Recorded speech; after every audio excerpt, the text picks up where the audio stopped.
మనతో పాటు బీఆర్ఎస్వి నేత అవినాష్ ఉన్నారు. మాట్లాడే ప్రయత్నం చేద్దాం. ఎట్లా చూస్తారు మంత్రి వ్యాఖ్యలని? ఉద్యోగాలు అందరికీ ఇవ్వలేమంటున్నాడు. మేము ప్రైవేట్ సెక్టార్లో ఇస్తే బీఆర్ఎస్ అడ్డుకుంటుంది అంటున్నారు. ఈరోజు తెలంగాణ రాష్ట్రంలో కాంగ్రెస్ పార్టీ అధికారంలోకి వచ్చి ఒక పక్క ముఖాముఖిగా మోసం చేసిందే కాక ఈరోజు ఒక బాధ్యతాయుతమైనటువంటి అసెంబ్లీకి సాక్షిగా కావచ్చు, కౌన్సిల్ సాక్షిగా కావచ్చు, ఈరోజు అర్థం చెప్తా ఉన్నాడు దుద్దిలి సీతాబాబు గారు. మీ కాంగ్రెస్ పార్టీకి ఏం గుర్తుంది మరి సీతాబాబు గారు? మీ కాంగ్రెస్ పార్టీ నాయకులు జోబులు నింపుకోవడానికి గుర్తుందా? మీ కాంగ్రెస్ పార్టీ నాయకులు ఢిల్లీలకు సంచులు మోపడానికి మాత్రం గుర్తుందా? ఈరోజు మీ వల్ల ఏం చేతన అవుతుంది? 2 లక్షల ఉద్యోగాలు అన్నారు కదా, ఏం ఉద్యోగాలు ఇస్తాం మరి నువ్వు? అంటే మీ డ్రైవర్ లాగా మీ ఇంటికాడ పనిచేసేటువంటి కూరగాయలు ఇచ్చిన వ్యక్తులకు పనిచేయాలా? ఉద్యోగం అంటే ఏంటిది? ఒక ప్రభుత్వ 2 లక్షల ఉద్యోగాలు ఇస్తున్నారు కదా, ఏమైంది ఇప్పుడు? మీ కాంగ్రెస్ పార్టీకి ఏం కుదురుతుంది అంటే ఢిల్లీ మీ కాంగ్రెస్ పార్టీ అకౌంట్లో డబ్బులు మోసానికి కుదురుతుంది. ఇదే ఒక హైడ్రా పేరిట హైదరాబాద్లో ఉన్నటువంటి ప్రతి పేద కుటుంబం యొక్క ఇల్లు కూల్చడానికి మాత్రం కుదురుతుంది. ఈరోజు ప్రతి నిరుద్యోగులు ఎంతోమంది నిరుద్యోగులు చావులు కారణం అవుతూ ఉన్నారు కదా, అది కుదురుతుంది. కానీ మీరోజు మీ కాంగ్రెస్ పార్టీ హయాంలో నిరుద్యోగులకు మాకు ఉద్యోగం ఇవ్వడం కుదరదా? ఎక్కడ పోతుంది తెలంగాణ రాష్ట్రం? ఇందుకోసం మిమ్మల్ని గెలిపించుకున్నది ఇదే నిరుద్యోగం కదా, మీరు ప్రేరేపించింది.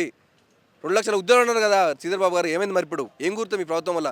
ఈరోజు మీరు మాత్రం సంవత్సరం గడిచేలోపు 2 సంవత్సరాలు గడిచేలోపు బెంచ్ కార్లు కొనుక్కోవడానికి 2 కోట్ల రూపాయల కార్లు కావచ్చు, 2 కోట్ల కార్లు మాత్రం కొనుగోలు చేయడానికి మాత్రం కుదురుతుంది. కానీ నిరుద్యోగులకు ఉద్యోగాలు ఇవ్వడం కుదరదా? ఇందుకోసం ఏమైనా గెలిపించుకున్నది నిరుద్యోగ విత్తనం కదా, ఒక్క వ్యక్తికైనా ఇచ్చినవా? గత ప్రభుత్వం ఇచ్చినటువంటి ఉద్యోగాలను పట్టుకొని ఎవరికో పుట్టిన పిల్లని మాకు పుట్టిందని చెప్పేసి ఎత్తుకొని ముద్దాడుతూ ఉన్నాం కదా, సిగ్గు అనిపిస్తుందా మీకు? మీ ప్రభుత్వానికి ఇప్పటికైనా సిగ్గు తెచ్చుకోండి. ఏమైతే మీ ప్రభుత్వం వల్ల దేని కొరకు మేము గెలిపించుకున్నది? ఒక ఉస్మానియా బిడ్డగానే అడుగుతా ఉన్నాను. గత ప్రభుత్వం ఇచ్చిన ఉద్యోగాలు కాదు కదా, మీ ప్రభుత్వం వచ్చినటువంటి ఏ నోటిఫికేషన్ ఇచ్చినావు? ఒక్క నోటిఫికేషన్ ఇచ్చినావా? ఒక్క ఉద్యోగాన్ని ఇచ్చినావా? దేని కొరకు మీ ప్రభుత్వం ఏర్పడింది? తస్మాత్ జాగ్రత్త, ఇప్పటికైనా సిగ్గు తెచ్చుకోండి.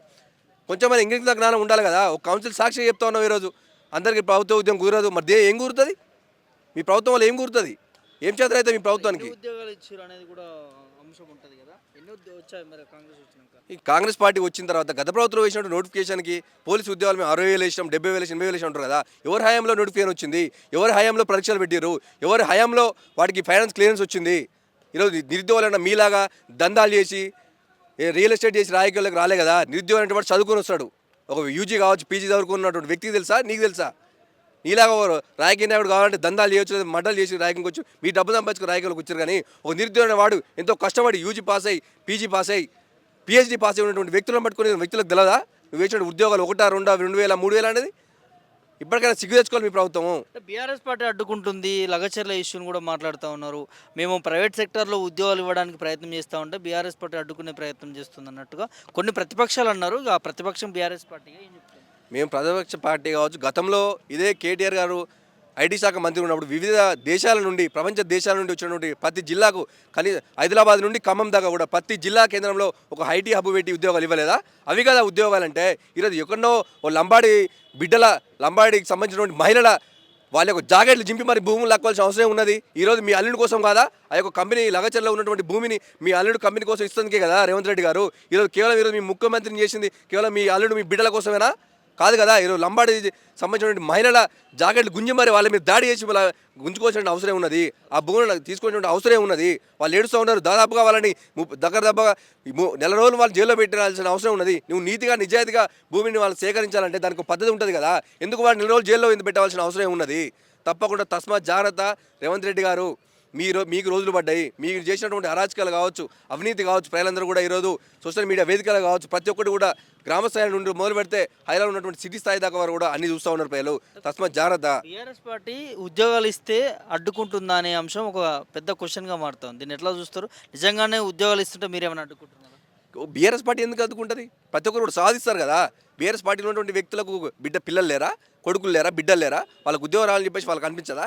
ఈరోజు కేవలం ఏంటంటే వాళ్ళకు ఉద్యోగాలు ఇవ్వడం చేతగాక, ఇదే కాంగ్రెస్ పార్టీకి నోటిఫికేషన్ ఇచ్చే చేతగాక, వాటికి ఏ విధంగా నిర్వహించాలో చేతగాక ఈరోజు కేవలం బీఆర్ఎస్ పార్టీ మీద బురద చల్లే ప్రయత్నం చేస్తుంది తప్ప ఈరోజు బీఆర్ఎస్ పార్టీకి సంబంధించి వాళ్ళ ఉద్యోగాలు ఎందుకు పిచ్చోళ్ళ? నిరుద్యోగాలు పిచ్చోళ్ళ?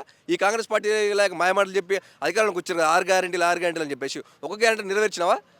అవి నెరవేర్చడం చేతగాక కేవలం మీరు ప్రతిపక్ష పార్టీ అయినటువంటి కేసీఆర్ మీద కావచ్చు, కేటీఆర్ మీద కావచ్చు ఏదో మయమాటలు చెప్తున్నారు తప్ప నిజంగా మీరు నోటిఫికేషన్ ఇవ్వాలని ఉంటే ఉద్యోగాలు ఇవ్వాలంటే ఈ నోటిఫికేషన్ జాబ్ క్యాలెండర్ అన్నావు కదా రేవంత్ రెడ్డి గారు.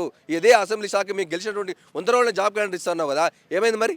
ఓ జాబ్ క్యాలెండర్ రిలీజ్ చేసిన అందులో ఒక జాబ్ అని ఉందా? ఏం క్యాలెండర్ అది? క్యాలెండర్ ఆల్రెడీ జనవరి నుంచి డిసెంబర్ దాకా నీ క్యాలెండర్ సరిపోదా? ఇంకా అందులో ఏముంది ఒక్క జాబ్ అని ఉండాలి కదా, పలానా రోజు పలానా ఎగ్జామ్ పెడతాం, పలానా రోజులో నోటిఫికేషన్ వస్తుంది, పలానా మంత్లో పలానా నోటిఫికేషన్ వస్తుంది అని చెప్పేసి ఎన్ని ఉద్యోగాలు అది చెప్పాలి. కానీ జాబ్ క్యాలెండర్ రిలీజ్ చేసి ఏముందా జాబ్ క్యాలెండర్లో? ప్రజలందరూ కూడా ప్రతి నిరుద్యోగుడిని గమనిస్తూ ఉన్నారు.